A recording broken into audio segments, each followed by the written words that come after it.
Assalamualaikum warahmatullahi wabarakatuh. Penggagas mazhab yang kedua, yaitu mazhab Maliki, adalah Imam Malik. Beliau bernama Malik bin Anas bin Malik, memiliki nama panggilan Abu Abdillah dan diberi gelar Imam Darul Hijrah karena beliau tidak pernah keluar dari kota Madinah. Imam Malik lahir di kota Madinah pada tahun 93 Hijriah. Demikian mayoritas ulama berpandangan. Berjarak 79 tahun dari wafatnya Rasulullah. Beliau lahir bertepatan pada tahun di mana Anas, pelayan Rasulullah Shallallahu Alaihi Wasallam, wafat. Kehidupan Imam Malik erat kaitannya dengan berbagai hal yang menakjubkan. Bahkan, hal-hal yang mengagumkan tersebut sudah dimulai sejak beliau belum lahir di dunia ini, di mana Imam Malik berada dalam kandungan selama 3 tahun.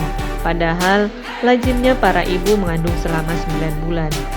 Beliau meninggal pada usia 85 tahun, tepat pada 14 Rabiul Awal, 179 Hijriah di Madinah, dan dikuburkan di Baqi.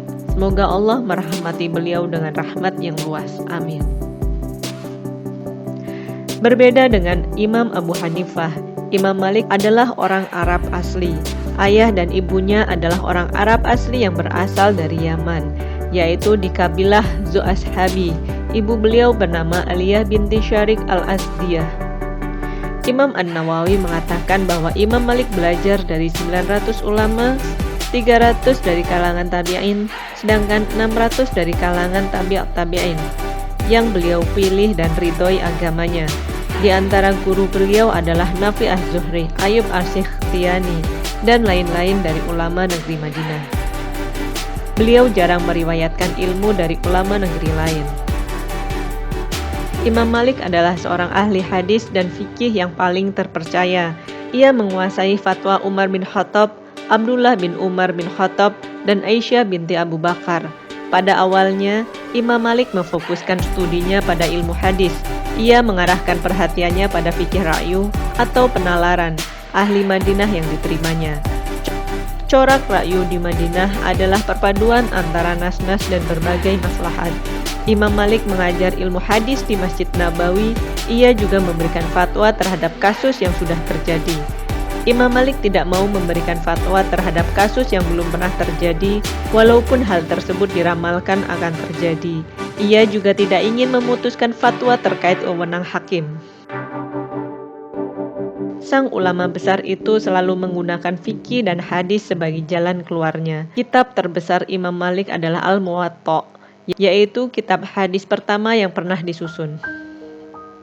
Kitab ini berisi hadis-hadis dalam tema fikih yang pernah dibahas Imam Malik, seperti praktik penduduk Madinah, pendapat tabi'in, dan pendapat sahabat tabi'in yang ditemuinya. Menurut ensiklopedi Islam, Al-Quran menjadi dasar istinbat mazhab ini.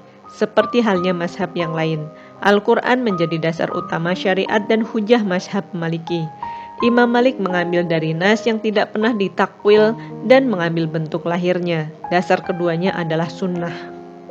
Sunnah yang diambil oleh Imam Malik untuk mazhabnya adalah sunnah mutawatir, yaitu yang diriwayatkan oleh suatu golongan kepada orang banyak yang diyakini tidak akan membuat kesepakatan bohong atau dusta.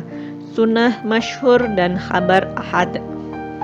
Dasar ketiga dari mazhab yang tersebar di Hijaz ini adalah praktik penduduk Madinah yang dipandang sebagai hujah.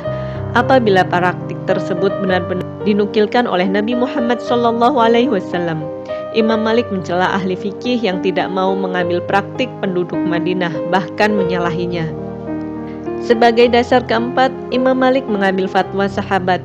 Ia memandang fatwa ini wajib dilaksanakan karena tidak mungkin mereka melakukan hal tersebut tanpa perintah dari Rasulullah. Qiyas menjadi dasar kelima dari mazhab Imam Malik yang lahir di Madinah ini. Ia mengambil qiyas dalam pengertian umum yang merupakan penyamaan pada hukum perkara. Dasar terakhir yang dipakai adalah as-zara'i, yaitu sarana yang membawa pada hal haram akan menjadi haram dan sebaliknya. Semasa hidupnya, Imam Malik pernah dijebloskan ke dalam penjara oleh gubernur kota Madinah pada tahun 1407 Hijriah atau 764 Masehi. Di dalam penjara, Beliau disiksa karena menolak membenarkan fatwa hukum talak yang diberlakukan oleh pemerintah Abbasiyah. Kala itu, pemerintah Abbasiyah membuat fatwa bahwa semua penduduk perlu taat kepada pemimpin negara, dan barang siapa yang enggan, maka akan jatuh talak atas istrinya. Lantaran rakyat lebih taat kepada para ulama ketimbang politisi, pemerintah Abbasiyah memaksa Imam Malik untuk mengesahkan fatwa pemerintah tersebut. Imam Malik menolak. Bahkan beliau mengeluarkan fatwa yang menyatakan aturan talak pemerintah tidak berpengaruh terhadap hubungan suami istri alias tidak jatuh talaknya. Selanjutnya, Imam Malik ditangkap dan disiksa. Tulang bahu beliau patah. Cedera ini amat berat, sehingga beliau tidak lagi dapat sholat dengan memegang kedua tangannya di dada, lalu dibiarkan saja terkulai di tepi badannya.